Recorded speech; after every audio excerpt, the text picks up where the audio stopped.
T, and I'm an alcoholic addict.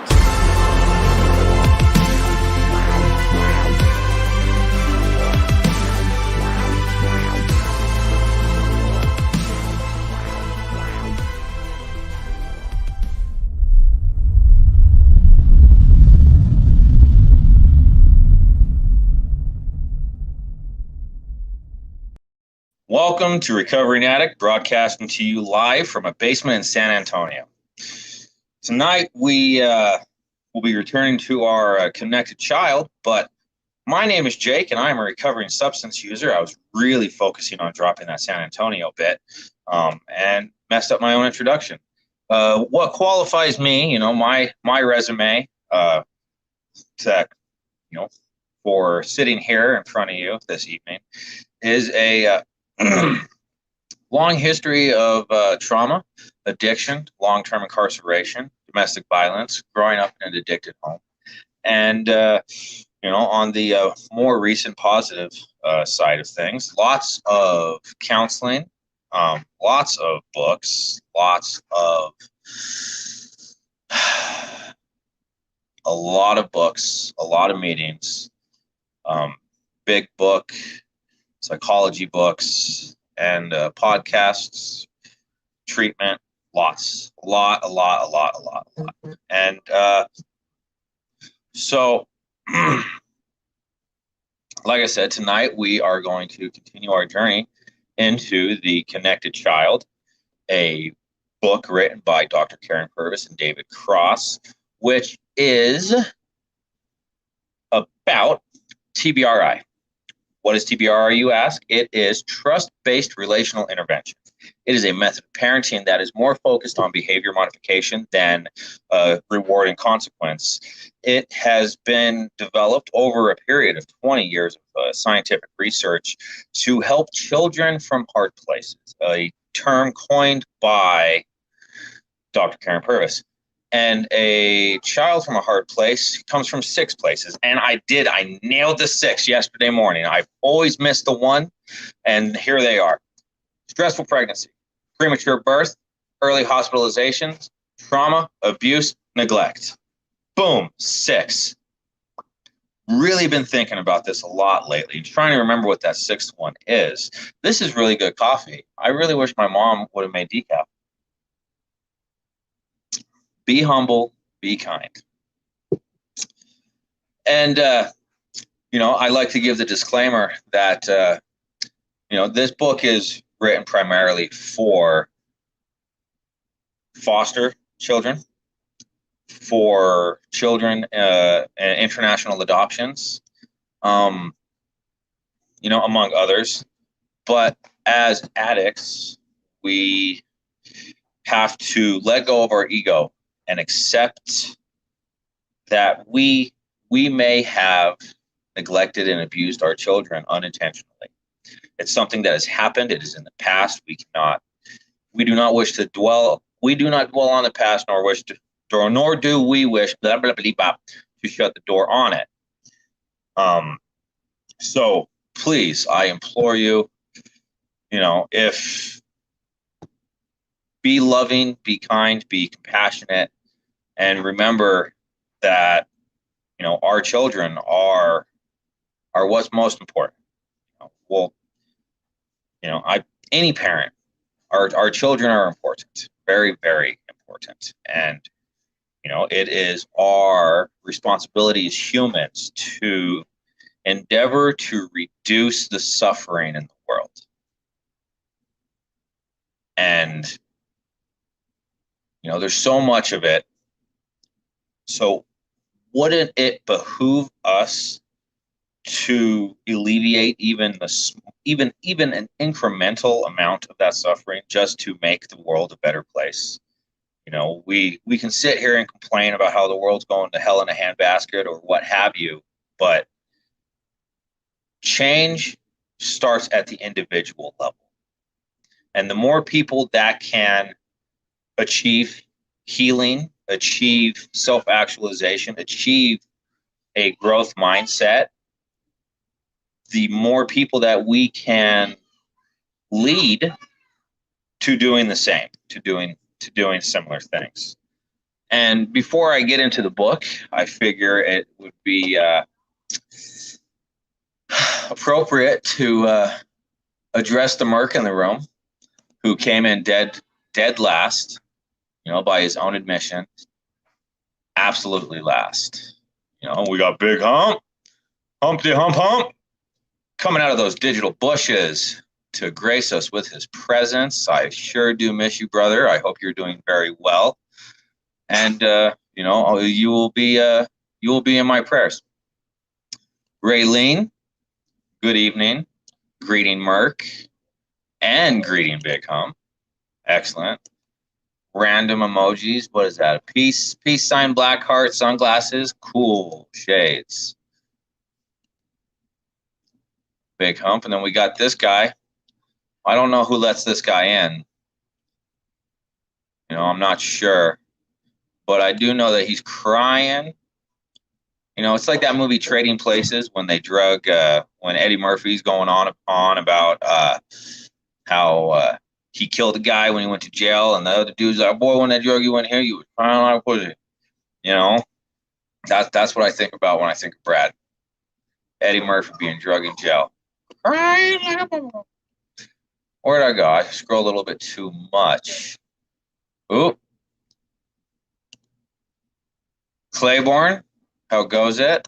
Marilyn, always a pleasure to see you, my purple M&M. I hope you're doing well. Andrew, I'm doing very well. As you can tell, I am high energy right now. So I'm hoping that I can keep it together, maintain a fluid stream of consciousness through the text that we are going to read this evening. Dennis, that's a new name for me. I'm not familiar with Dennis. How are you, Dennis? Sorry, guys, I'm late getting on here tonight. I live in sober living, and we had chores tonight. Very good. At least you made it. That's what's important. You are here with us. Absolutely. Sam, how are you? PD Joyner. Joyner, is that how you say it? Am I pronouncing it correctly? Agreed. Like I went through a whole thing of ego, having to accept those things, So I feel you, absolutely. And that's and by letting go of that ego, like this is part of that process for me. Dennis, letting go in any sense is hard. You just have to move on. Correct. That agreed. Letting go is hard. But through diligence, we can definitely, persevere and get through this. Jeanette, just wanted to get on and say hello. Got to hit the hay. Long days, nights for me and Morty. We're gonna have adventures, Morty. Ooh, and Leslie's here tonight with us. Leslie, I just I was just gifted Science and Human Behavior by B.F. Skinner. I've been listening to it all day, and I'm feeling pretty good about it so far. So thank you for introducing me to B.F. Skinner. I wish I knew what the initial stood for. 2 months clean. That is it today? 2 months today? That's awesome. Very good. We have a video for that, and I'm going to play that right now because I need to take a few breaths. Where is it? 60 days.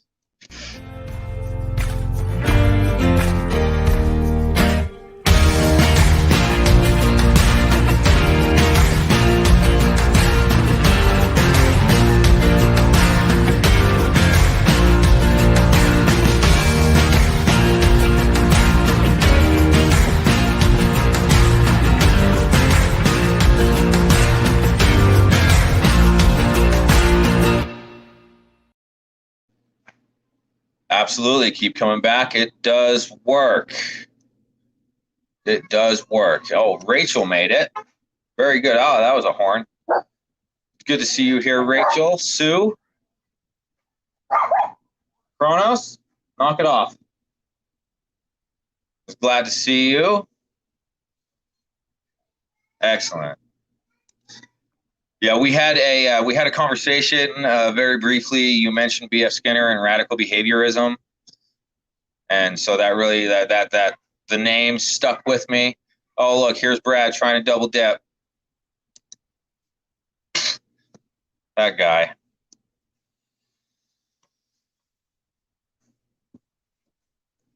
Okay, now that the chat has been addressed, please, as I'm reading this, any comments, any questions, post them in the chat, and I am more than happy to, discuss them to the best of my abilities, because I am not a mental health professional yet. I have, you know, I have had training in this system, and yeah. So, and subscribe if you haven't already. Share this out. If you're on the Facebook side, make sure you hit that little bell so that you're notified whenever I go live, whenever LT and Felice go live. We have those three streams a week, Sunday, Tuesday, and Thursday. I go live every morning, 4:30 a.m. Mountain Standard. Is it Mountain Denver or Mountain Standard? I'm not sure, but and then we post produced videos and lots of other things. And if you're not a member of the Discord, jump in there. I will have a link put in here some point, hoping that maybe Brad will come and do comments and post that link for me once he's done cooking. So getting into the book now.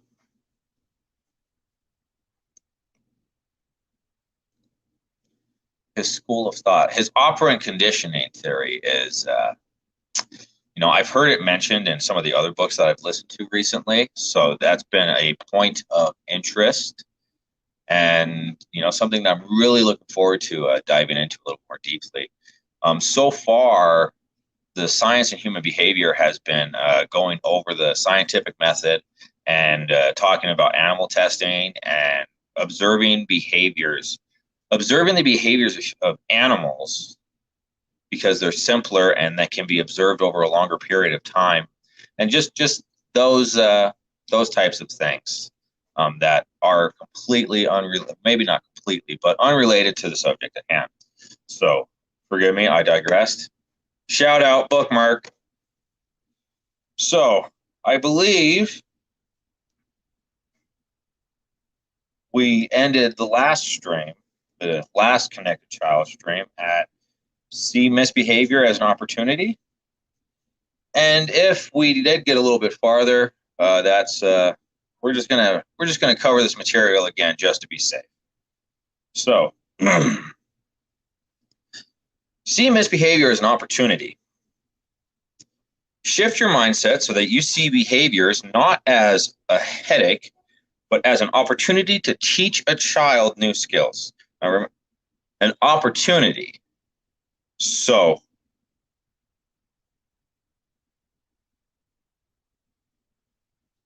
absolutely, Mark. Absolutely. I got a bookmark. Every time I produce this thing on camera, you get a shout out, sucker. But as an opportunity to teach a child new skills, that's what I was replying to. During my morning coffee streams, I tend to address the chat because we're all on the same platform. We're all on Facebook, and don't actually post the comments very often. So, so shift your mindset so that you see misbehaviors not as a headache, but as an opportunity to teach a child new skills. Now, mistakes, behaviors that we find unacceptable to our households and our standards and values and expectations and all of these things, like it should always be an opportunity to teach. Like you see something, resistance to doing the dishes, resistance to going to bed, resistance to taking a shower, Whatever the behavior, it can be corrected in a playful way that, could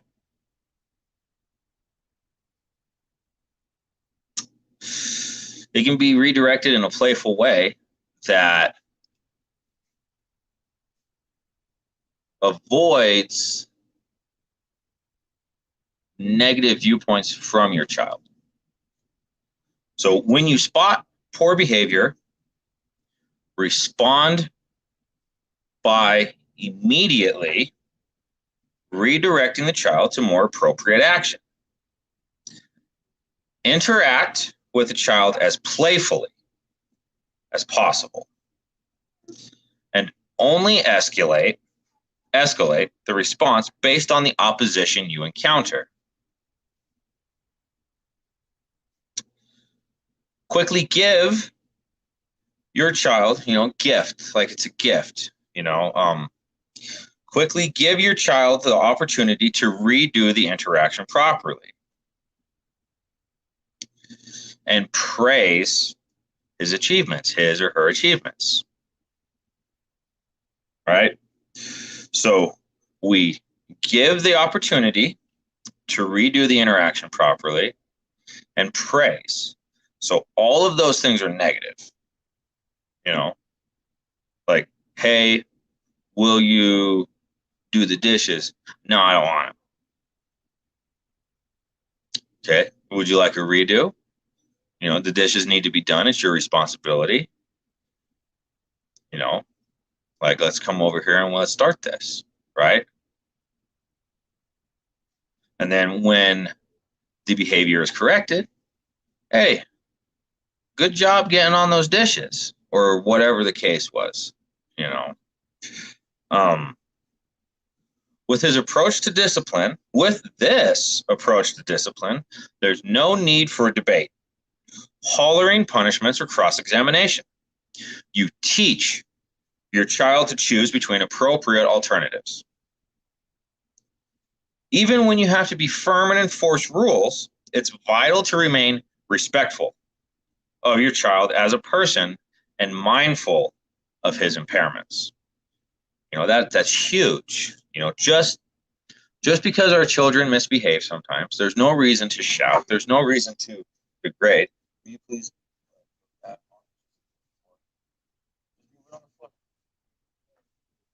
Yeah, it's empty, but it's got garbage in it. There's no food, so. And I got distracted by a lunchbox.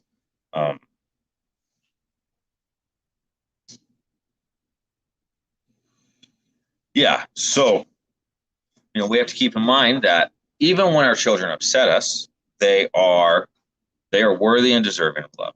And that is, I love you too, baby. And that's what's important, to keep in mind. And to remember that, we'll cover that in the next section. And so we're going to pause on that, and then I'll cycle back to that here in the next subsection. So we have to be mindful of his impairments. In all cases, okay, I love you, baby. In all cases, strive to finish every corrective interaction on a positive note.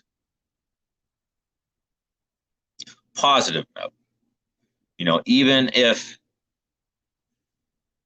the interaction takes 2 hours, I've had those. I've had 2.5, 3 hour dysregulated events with Drake. And, we always close on that positive. I stand my ground. He pushes boundaries. He tries to exert control over the situation by refusing to do this or refusing to do that. And really, okay, I have to remember that, he has these sensory issues, And, I have to be empathetic. I have to remember what he's gone through, and I have to, just really practice a lot of patience sometimes. Like, just remember that this is my baby. I love him, and that he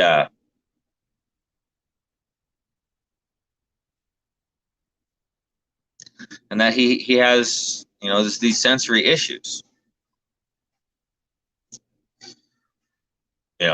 As frustrating as it is. Now, happily celebrate all small successes.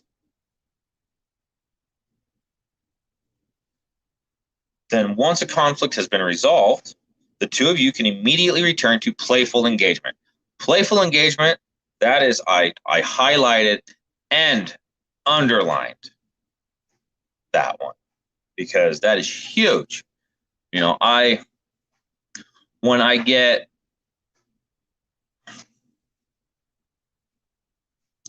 a minor like attitude, a little bit of attitude or whatever, and it's short, it's silly, it's it's just a little bit of resistance. I will crack a joke, or I will reach out and bean dip. What is this? What is that?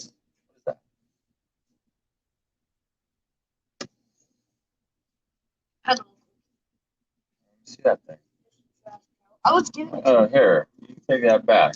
The melted butter. Why are your fingers wet? You took a shower. Yeah, look, LT just bean dipped Link. Oh my goodness! I mentioned bean dipping. Got it. Oh What? No. Well, the computer is lagging. There's something going on with the Wi-Fi. So, okay. So this is Kelly Baines. Wait, they already see me on the other one. I know. This is Kelly Baines, and y'all know Drake. And I don't understand why you're sucking so loudly. It's not like you're eating a milkshake.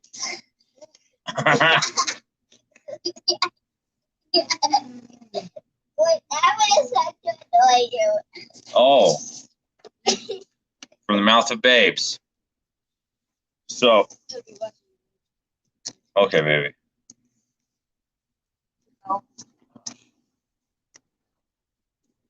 Yeah, so playful engagement. Interact happily, positively, and you'd be surprised how quickly a situation can be resolved by just, cracking a joke, or, giving a tickle, or, say,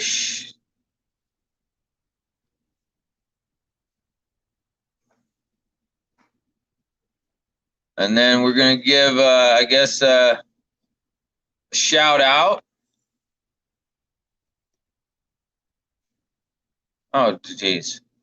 Shout out to Rachel's kids, Juan, Fernando, Promise, and Gus.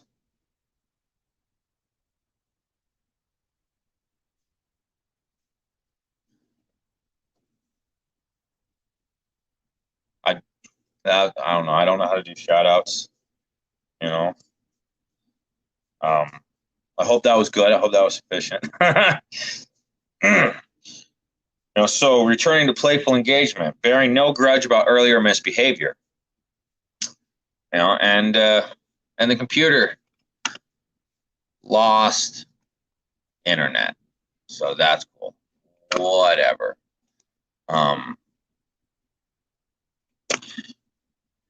So then over here we have a note that says, remember, rather than getting angry, Make your expectations clear.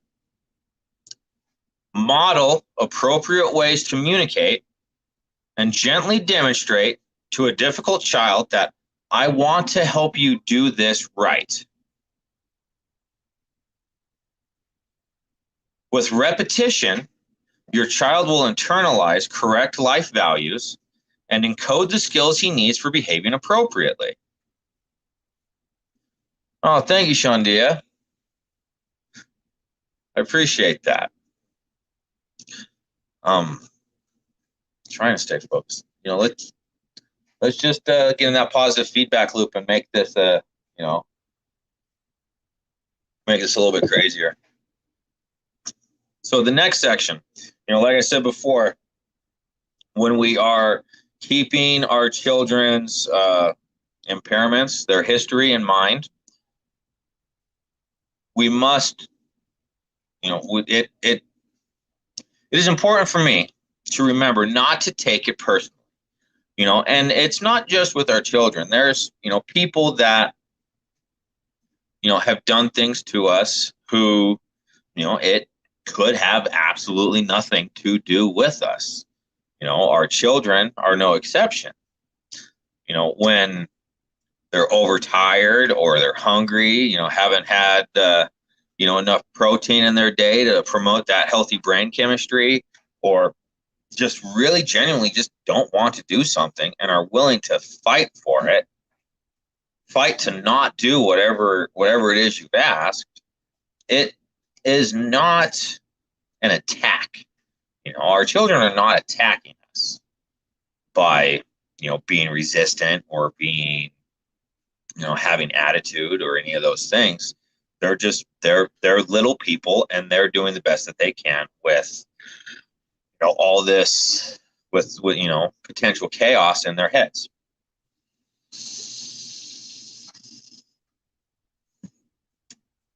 So handling behavioral problems gets easier and more productive when you cultivate a matter-of-fact mindset. This means you don't take your child's poor behavior personally. Recognize that tantrums and meltdowns are driven by a deep-rooted survival instinct and physiological processes outside of your child's conscious control. Recall the hard place from which your adoptive child came to you, and understand that acting out can mask a variety of traumas and heartaches, as well as keen loneliness and real sadness. Your child's behavior may indeed be manipulative, but this is not indicative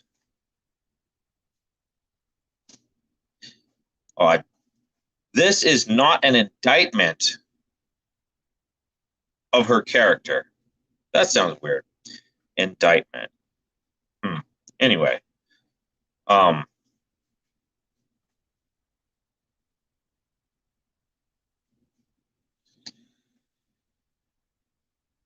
It is a habit learned from adversity and necessity.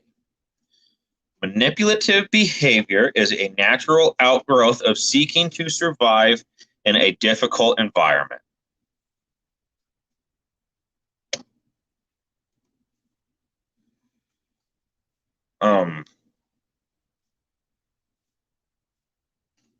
Without consistently safe and loving caretakers, when you enforce rules and boundaries, keep in mind that all of my shit just froze. Like, I'm not sure if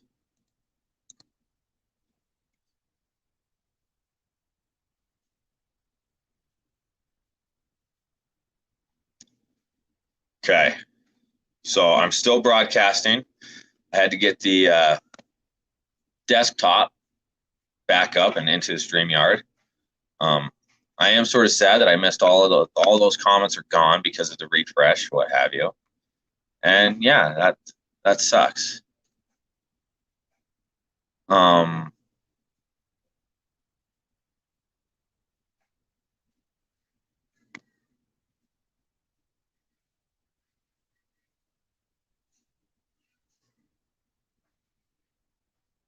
Okay. Yeah, that threw me. So we want to just get rid of that dude.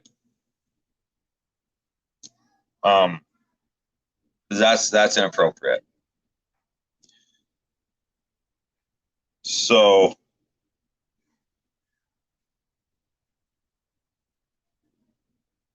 adoptive child, and understand that acting out can mask a variety of trauma. I've already covered this. May indeed be manipulative. Manipulative behavior is a natural outgrowth of seeking to survive. Okay, I've already covered that as well. Okay, when you enforce rules and boundaries, keep in mind that there are many days or years in your child's life before you are able to protect him or her. With compassion and realistic understanding, you can meet your child's needs and teach new, healthier strategies so he or she can not only survive but thrive in your care. And before we can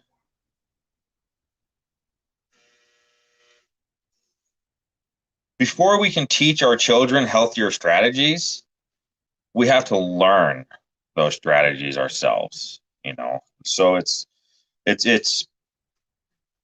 a lot of work. Endeavor to educate yourself and learn new skills, learn new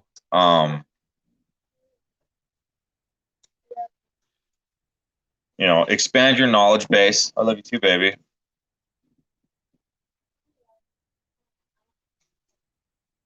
Okay, baby. So that you can have the skills to teach your children. And then kindly and firmly stick to the retraining for as long as it takes your child to succeed.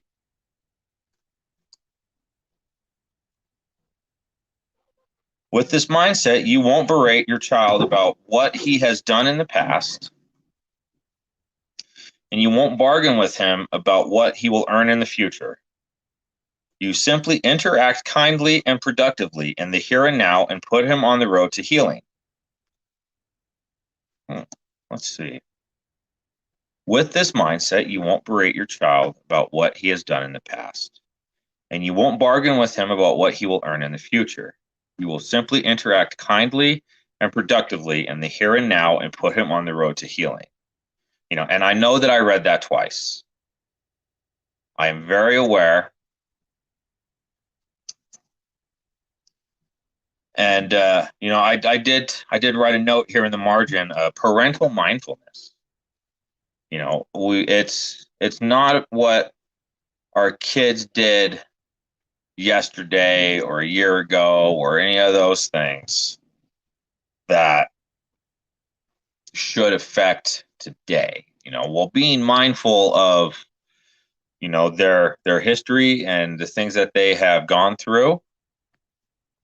There's still thank you, Hump, for that super chat. Appreciate that. Bye. And look LT, you did this to me. Yeah. Yes, baby. I thought you said LT.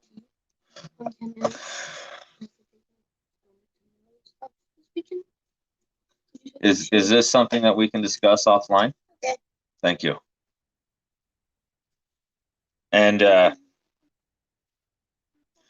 so parental mindfulness and adopting an unconditional positive regard, regardless of what our children may say to us, regardless of what our children may have done in the past or may be doing right now, to present, to have like a genuine, unconditional, positive regard for our children, and focusing on when negative behaviors present themselves, focusing on the behavior and not the child, will help to create a further bond, will help to build the relationship even more. The next section, be a good boss. Hey, baby. You want to say hi to the internet? Yeah. It's this camera down here. Hi, Internet. Hi, LT. I know you're there. He's there. I said you're Oh. You good? Huh? You good? You been missing me today? Yeah? Well, I missed you too. You know, I was thinking about how handy it would have been to, have you under that truck removing the oil filter for me.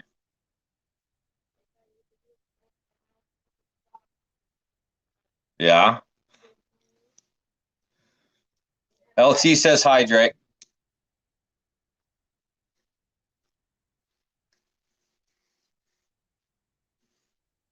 Hi. I too much. Bye. Oh yeah, you're being a spaz right now. Oh yeah. Love it. Okay. So the next section is called Be a Good Boss. Most at-risk children have been bossed by adults who were not safe, who hurt them physically, emotionally, and or sexually. That's why you always want to temper your stance of authority by demonstrating clearly that while you are the boss, you are safe and can be trusted. And that goes back to that sense of felt safety, that we've discussed in the past and in previous streams. Because there is a difference between knowing you're safe and actually feeling safe. It goes even deeper than feeling safe. It's feeling heard, feeling valued, feeling that connection. We can go back to that connection. It's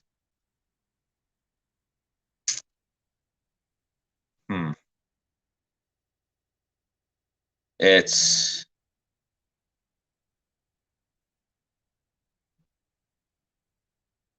creating those connections with our children and that trust and that bond, and so that they not oh my goodness, that is such a hard sensation to define, that felt safety, where you're confident that you're not going to get hurt. It's a beautiful thing. It is a beautiful thing. So in addition, you want to communicate that you are the boss who is attuned to your child's needs and is even willing to make compromises.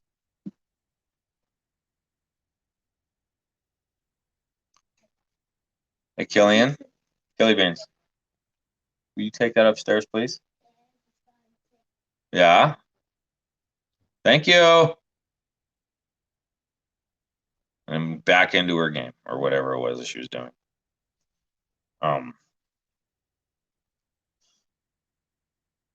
Okay. So a little child who always has to be the boss of himself is not a happy child. After all, how can a child fully trust an adult who can't even control him, a little kid?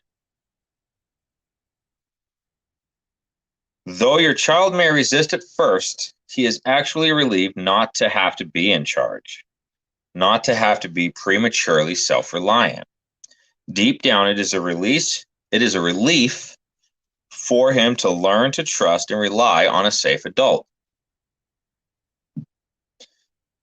And it's like an emotional reliance because, little kids, they know that they're little kids. No child should have to raise another child.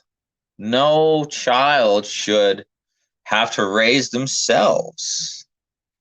And, that's a job for the grown-ups, for the adults to raise the children, And so, yeah, absolutely. And that's an emotional reliance. Our children rely on us for, care and nurture, structure, that to have their needs met, their survival needs, their emotional needs, their clothing and, entertainment needs and all of that stuff. And, so little kids shouldn't have to grow up. They can be Peter Pan hanging out with the Lost Boys until our society demands that they get a job, go to work, or when they decide that they want to get a job and go to work, 16, whatever the laws are in your state, individual states, or country of origin. So, and, when we are addressing a situation that our children may be, having, we can use the ideal approach. Now, ideal is another acronym. Ideal is another acronym. So here is an acronym reminder about the challenge from the child. We call it the ideal approach. I. You respond immediately. Okay. Within 3 seconds of this behavior. D.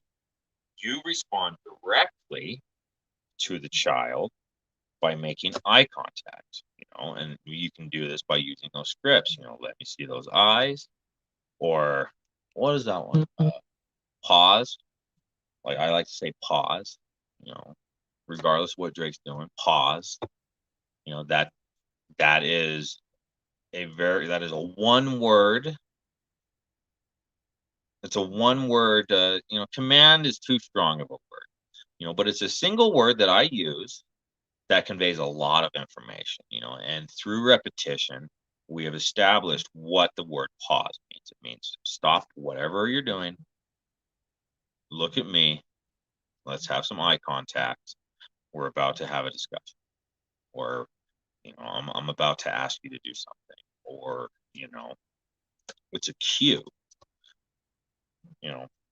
so respond directly to your child by making eye contact, giving him undivided attention, and bringing the child nearer to you in order to better teach and guide them. Let's repeat that last sentence. Bring the child nearer to you in order to better teach and guide him. This is about teaching. This is about exploring alternative behaviors, about exploring appropriate responses to, situations.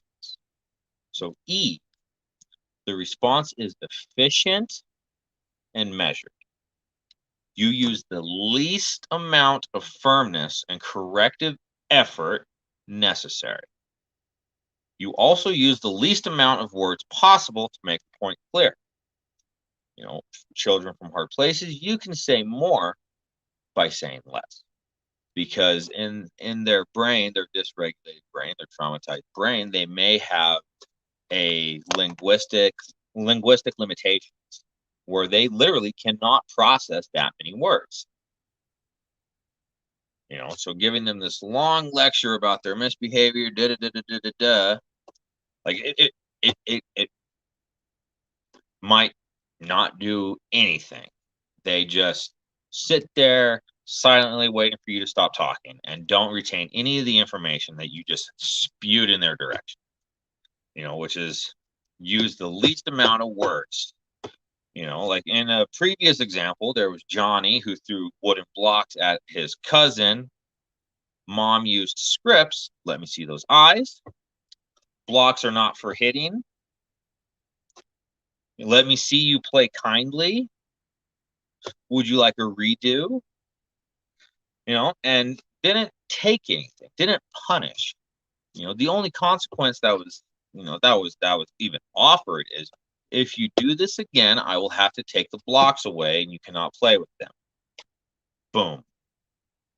3 sentences. I wasn't counting the sentences as I was saying, but just boom. There you go. And A, the response is action-based. Your child is actively redirected to better behavior. He is physically led through a real-life do-over so that this time he can get right what he had earlier done wrong. Once his redo is successful, because he used the appropriate alternative behavior, he is praised. So it's just like our program of recovery. It's very action-oriented. It requires work. Nothing's going to change if we're not willing to take action. So, we have an immediate response. We have a direct response. We have an efficient response. And we have an action-based response. Okay, Drake. And, after the action-based response, the child is praised. And L, you level the response at the behavior, not at the child. Your child is never rejected, even when behavior is rejected. And like I said, it's behavior modification. Like, this is very important. The child is not to be rejected, not to be blamed. It's the behavior. We are focusing on changing the behavior, not the child. There's a huge difference in that, and it furthers that, again, it furthers that bond. When you start to focus on the child and not the behavior, it can create those negative mindsets. It can, it can dysregulate them, and then they act out, and it becomes a very unpleasant situation. But then long term, later in life, they could potentially have developed these thought patterns of worthlessness or being undeserving of this or that, and reaffirming their trauma. Like, these children they already come from a hard place. So we have to, keep that in mind, that it's the behavior, not the child. We don't want to reaffirm possibly reaffirm their already set belief systems. We're trying to change that. We're trying to teach them to trust and attach and, connect. And it's going to be a hindrance if we level the response at the child and not the behavior. And then in a little box, a little reminder box, it says, stay cool. Respond quickly. Don't get into a discussion. Use few words and be instructive and corrective. Very, very short, very concise, very to the point. I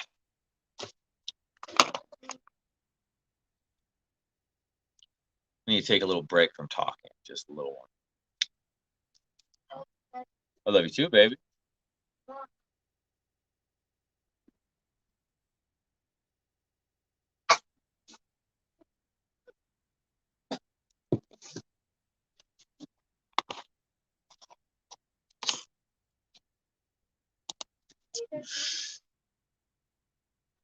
That could not be better said.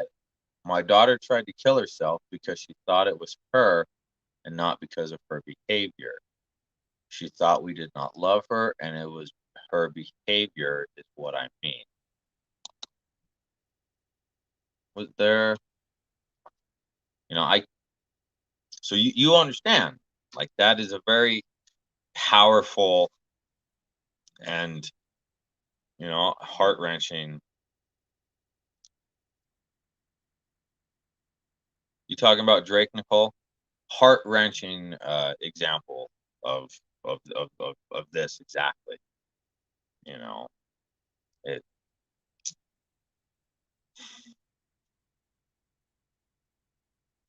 So just, everybody take that for what it is.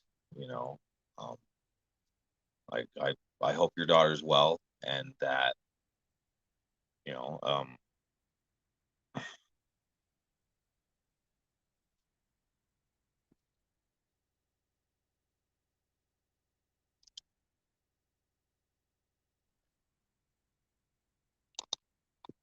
she will be 22 in July and knows we love her very much. We make sure our words mean exactly what we need to say.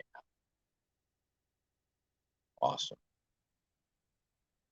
Oh, that should have got me all teary. Oh, just a powerful moment in the chat. Ooh, that's.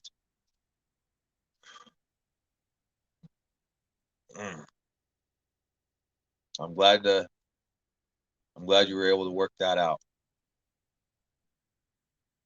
I really am.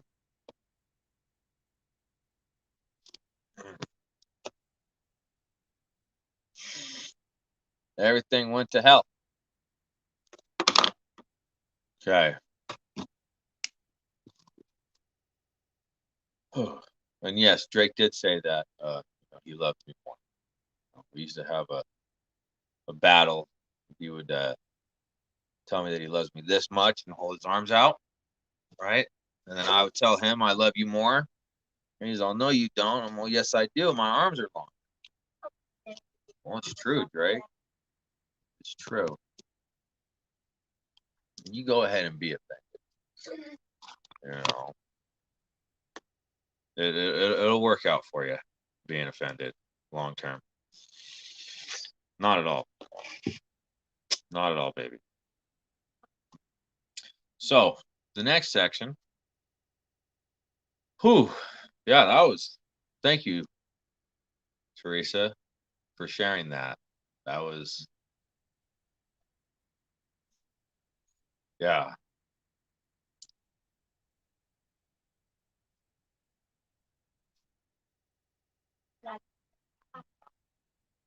Yes, thank you very much for sharing that with all of us.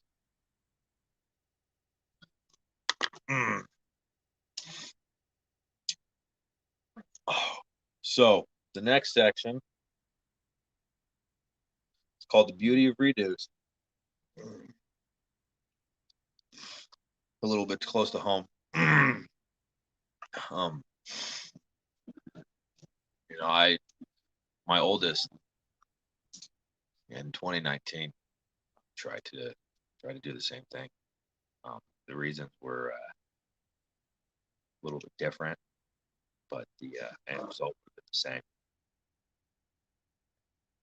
So I'm I'm glad to have her back in my life. She went away for a little while, not locked up or anything like that. There was just a hard disconnect there for almost a year.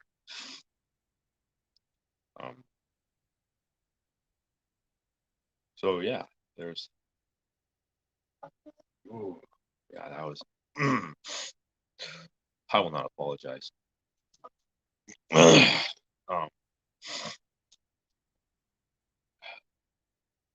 So let's try to get back to this. Remember when you were a kid on the playground called a do-over?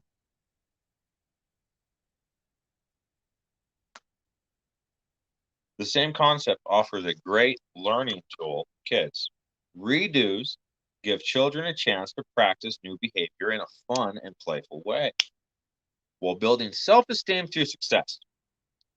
Here are some tips on redos. When a child's words or actions are inappropriate, pleasantly ask for a redo. Let's try that again. What are you doing? Let's try that again. Guide your child through redos in an upbeat, playful, and fun manner. Redos are not intended to be punishment, but rather instruction.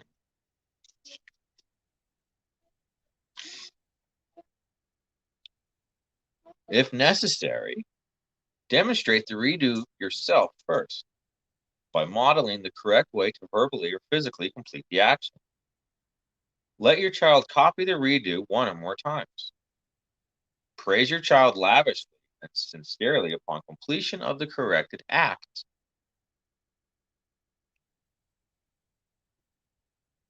The beauty of a redo is that it catches an inappropriate action in progress and says, whoa, let's go back and do this again differently. Immediate practice is an aid to developing mastery, and that is in all things. Practice, practice, practice, practice makes perfect, right? Even though we are more progress, not perfection, right? You know, and that also is very relevant. Progress, not perfection. You know, and that's again with that repetition, training. You know, training our children to behave appropriately, to behave within our expectations, to be helpful, to be loving, to be kind. You know, it's repetition. You know, just like in any skill, whether it's riding a bicycle, learning to read, or playing a game, by actively replacing misbehavior with correct behavior in your child's memory banks, you can help the child encode competency.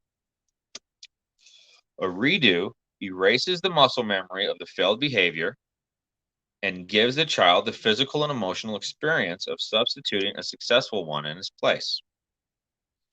A redo can be as simple or complex as needed. As many doors as it took your child to go off course, that's how many you have to revisit and correct each false step. At each step, praise him for doing a good job with redo. Reps equal mastery. I wrote that down in the margin, you know, so the more reps, the better we become at something. Redos are a wonderful tool for reshaping behavior. They help a child feel successful and activate motor memory. And with that, we close the book.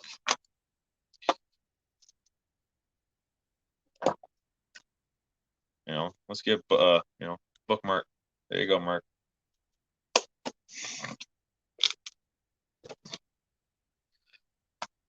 And yeah. So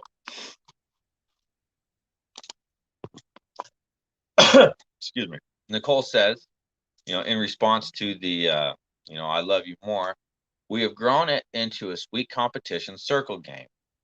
He says to me, I love you. On occasion, daily, I say, well, you better, because I sure do love you. Baby steps in the little things, right? Oh yeah. Ha, redo. My new husband from the beginning have a safe word when we feel our conversations going off the rails. We call Omaha. Shameless Patron Manning reference. Peyton Manning?